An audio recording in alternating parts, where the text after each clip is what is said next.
धम्मपद में एक अध्याय है मल्लवग, जो मन के मैल का वर्णन करता है, उन्हें परिभाषित करता है। आत्मिक शांति के लिए, मानसिक शांति के लिए इन मलों का विनिष्ट होना आवश्यक है। मलों का पूर्ण नाश होना निर्वाण की पूर्व आवश्यकता है। इन मलों को, मैलों को, गंदगी को दूर करने के तरीकों के बारे में भगवान बुद्ध की गाथाओं में प्रकाश डाला गया है।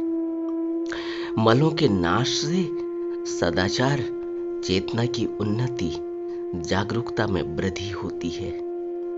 निर्वाण के लिए चित्त का जागरण आवश्यक है, जो धीरे धीरे विकसित होता है, निरंतर अभ्यास से बढ़ता ही जाता है।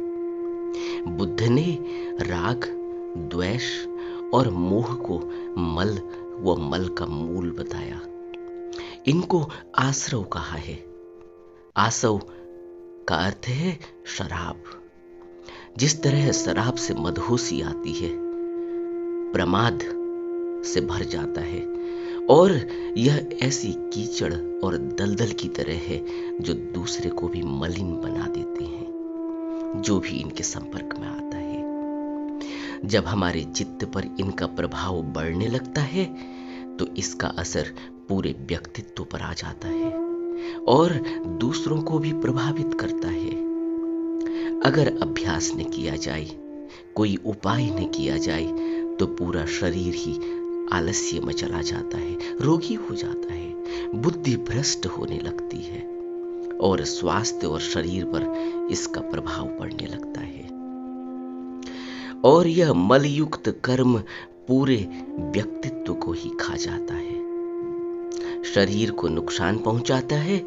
शरीर रोगी तो हो ही जाता है, जिस तरह अमर बेल पेड़ को सुखा देती है। अमर बेल की कोई जड़ नहीं होती, वह उसी पेड़ से पोषण लेती है और उसी पेड़ को सुखा देती है। या गेहूं को घुन खा जाता है, लोहे को जंग खा जाता है। उसी प्रकार मल की या मैल मन में लगी हो तो यह गंदगी व्यक्तित्व की काट है, व्यक्तित्व को पूरी तरह नष्ट कर देती है। बुद्ध की एक गाथा है जो बहुत ही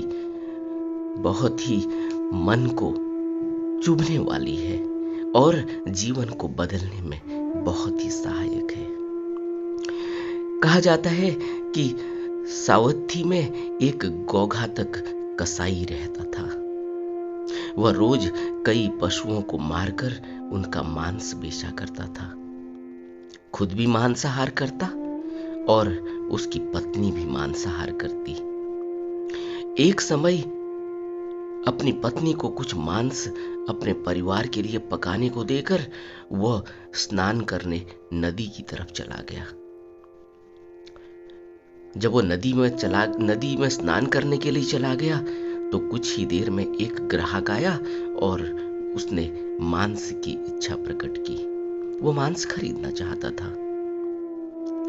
तभी पत्नी ने देखा कि मांस तो अब बचा हुआ नहीं है, तो उसने वही जो पकाने के लिए मांस देकर वह गया था, वही मांस उसने बेच दिया। अब कसाई जब लौट कर आया नहाकर, उसने देखा कि मांस बना नहीं।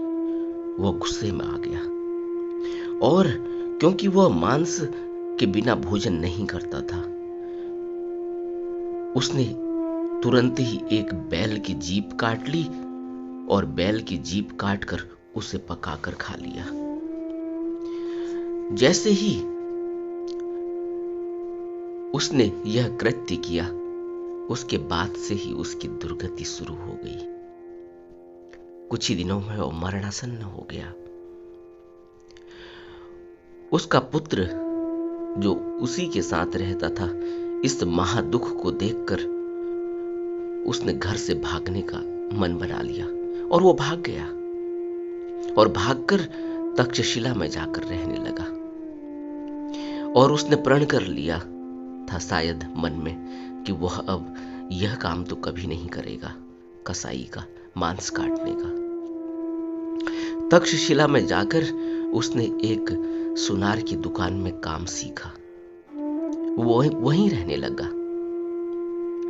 जिस सुनार के वहां वो काम सीख रहा था, वह सुनार उसके काम से बहुत प्रसन्न हुआ और उसने अपनी पुत्री का विवाह भी उससे कर दिया। धीरे धीरे उसका परिवार बढ़ने लगा, उसके पुत्र हुए और फिर वह वापस अपने पैतृक घर सावस्थी में जाकर रहने लगा। अब वो बूढ़ा हो चुका था, अपने परिवार के साथ रहता था। उसके पुत्र थे, पुत्रों को वो बहुत प्यार करता था और पुत्र भी उसकी बहुत इज्जत करते थे। अब वो मरणासन्न पड़ा था, मरणशैया पर मृत्यु से भयभीत हो रहा था, डर रहा था, डर कर कांप रहा था। और ऐसा कोई कार्य उसने नहीं किया था जिससे उसको राहत मिल सके, क्योंकि बचपन से लेकर जवानी तक वह जब घर में रहा तो उसने कसाई का काम किया था अपने बाप के साथ मिलकर। और बेचैनी उसके दिल में इतनी होने लगी थी कि वो घबरा कर, डर कर कांपने लगा। मरणासन जानकर पुत्रों ने सोचा कि क्यों न एक ऐसा आयोजन रखा जाए पिता के जीवन के लिए, इनके पुनर्जीवन के लिए, इनके नए जीवन के लिए, इनके स्वास्थ्य लाभ के लिए एक ऐसा आयोजन रखा जाए जहां भगवान बुद्ध को और उनके भिक्षुओं को भोजन दान हेतु आमंत्रित किया जाए। पुत्रों ने सूचना भिजवाई बुद्ध के पास और भगवान अपने भिक्षु संघ सहित वहां आ गए। भोजनोपरांत उसके पुत्रों ने कहा, भंते, इस भोजन का दान हम लोगों ने अपने पिता के स्वास्थ्य के लिए, उनके जीवन के कल्याण के लिए किया है। आप उन्हें आशीष दें, हमारे पिता की आयु लंबी हो। भगवान तो घट घट की जानते थे।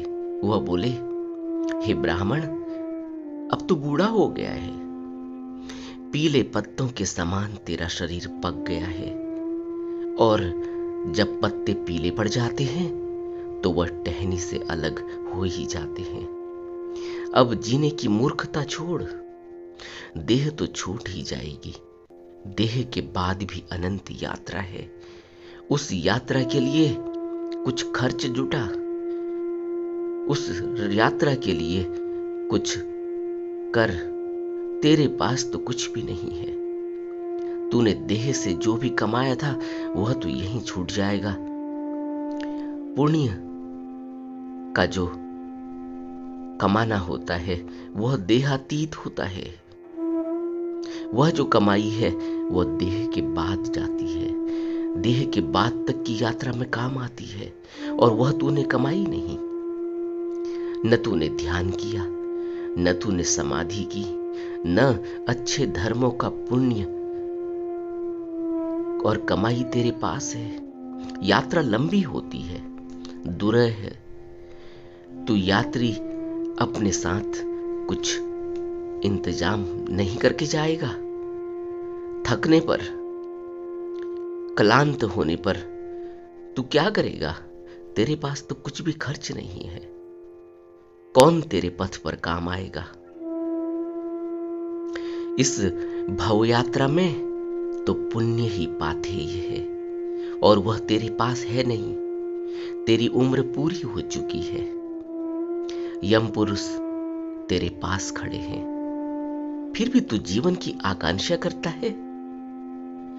तू जीवन की नहीं, अपनी खोज कर, अपना केंद्र खोज। उस खोज में निकल, उस खोज पर ध्यान लगा जो अमृत है, अमृतत्व की ओर ले जाती है। मौत से जूझने में तेरे द्वार पर खड़े ये लोग तेरे काम नहीं आएंगे। मौत तेरे द्वार पर खड़ी है, तेरी खाट पर खड़ी है, तेरे सिराने पर खड़ी है। अब थोड़ा सा ही वक्त बचा है तेरे पास, उसमें तू अपने को ऐसे द्वीप बना उस द्वीप पर कोई तुझे छू भी न पाए। तू उद्यम कर, पंडित बन, जितने भी मन के मल हैं उन्हें धो दे और दोष रहित हो जा। तू यह कर सकता है।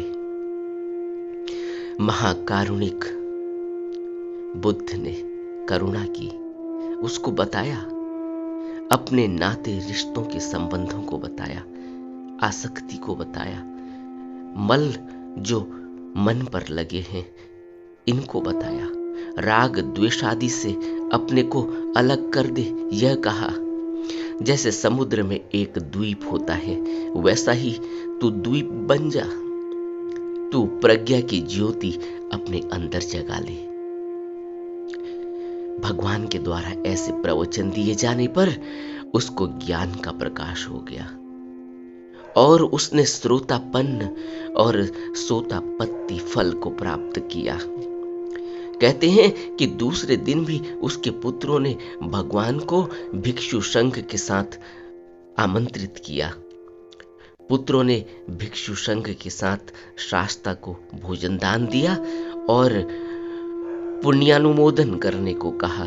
तो भगवान ने पुनः उसी बात को ध्यान में रखकर उससे कहा कि तेरी आयु हो चुकी है, तू यम के पास पहुंच चुका, तेरे निवास स्थान अब यहाँ नहीं और मध्यांतर के लिए तेरे पास कोई खर्च नहीं, कोई कमाई नहीं, तूने कोई घर नहीं बनाया, इस संसारी घर में ही रमता रहा, यह मिट्टी के घर बनाता रहा, चेतना का घर नहीं बनाया। अपने लिए द्वीप बना, उद्यम कर, मल को धो डाल, यह मन पर लगे मल को धो डाल।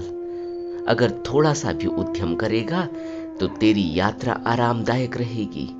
फिर न तेरा कोई जन्म होगा और न फिर तेरी कोई मृत्यु होगी।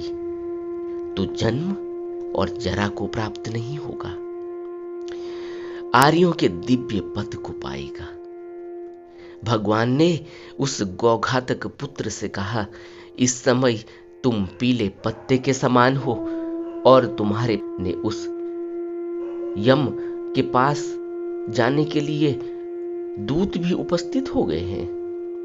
तुम वियोग पर खड़े हो, मृत्यु पर खड़े हो, पर तुम्हारे पास पाथे ही नहीं है, इसलिए तुम अपने को द्वीप बना लो, ऐसा द्वीप जैसे समुद्र में होता है और समुद्र की कोई लहर, कोई पानी उसे छू नहीं पाता।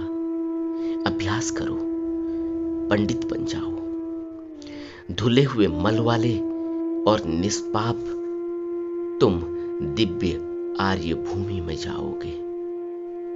ब्राह्मण, तुम्हारी आयु अब समाप्त हो चुकी है, तुम यम के समीप पहुंच चुके हो, बीच में तेरा कोई निवास स्थान नहीं है और तेरे पास कोई कमाई भी नहीं है। वहां जाने के लिए जो कमाई चाहिए वह कमाई तेरे पास नहीं, तेरे पास कोई खर्च नहीं।